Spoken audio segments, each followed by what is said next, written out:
সঠিক নিয়মে কিভাবে আপনার ফেসবুকে ইমেল অ্যাড্রেস অ্যাড করবেন তা দেখাবো আজকের এই ভিডিওতে। তো সেজন্য প্রথমে আমরা ফেসবুক মেইন ব্রাউজারে চলে যাব।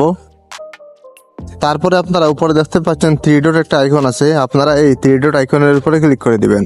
তারপরে নিচে দেখতে পাচ্ছেন সেটিংস অ্যান্ড প্রাইভেসি নামে একটা অপশন আছে, আপনারা এই সেটিংস অ্যান্ড প্রাইভেসি অপশনের উপরে ক্লিক করে দিবেন। তারপরে উপরে দেখতে পাচ্ছেন অ্যাকাউন্ট সেন্টার নামে একটা অপশন আছে, আপনারা এই অ্যাকাউন্ট সেন্টার অপশনের উপরে ক্লিক করে দিবেন। তারপর এখানে দেওয়া আছে প্রোফাইলস অ্যান্ড পার্সোনাল ডিটেলস, প্রথমে যে অপশনটা আছে আপনারা এই অপশনের উপরে ক্লিক করে দিবেন। এখানে ক্লিক করার পরে নিচে দেখতে পাচ্ছেন কন্ট্যাক্ট ইনফো নামে একটা অপশন আছে, তো আপনারা এই অপশনের উপরে ক্লিক করে দিবেন।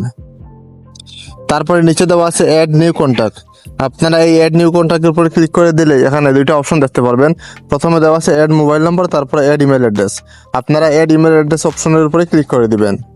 তারপরে আপনি যেই ইমেল দিয়ে আপনার ফেসবুকটা লিঙ্ক আপ করতে চান আপনি সেই ইমেলটা এখানে টাইপ করে দিবেন। তো আমি আমার একটা ইমেল অ্যাড্রেস এখানে টাইপ করে দিলাম। তারপরে নিচে দেখতে পাচ্ছেন নেক্সট নামে একটা অপশন আছে, আমরা নেক্সট অপশনের উপরে ক্লিক করে দিব। নেক্সট অপশনে ক্লিক করার পরে আমরা যেই ইমেল অ্যাড্রেসটা এখানে টাইপ করছি সেই ইমেল অ্যাড্রেসে একটা কোড চলে গেছে, তো আপনারা অবশ্যই আপনাদের কোডটা আপনার ইমেল অ্যাড্রেস থেকে এখানে দিয়ে দিবেন। তো দেখতেই পাচ্ছেন আমার ইমেল অ্যাড্রেসে একটা কোড চলে আসছে ফেসবুক থেকে, আমরা সেই কোডটা এখানে বসিয়ে দিব। তো আমি কোডটি এখানে বসিয়ে দিলাম, তারপরে নিচে নেক্সট অপশনের উপরে ক্লিক করে দিলাম।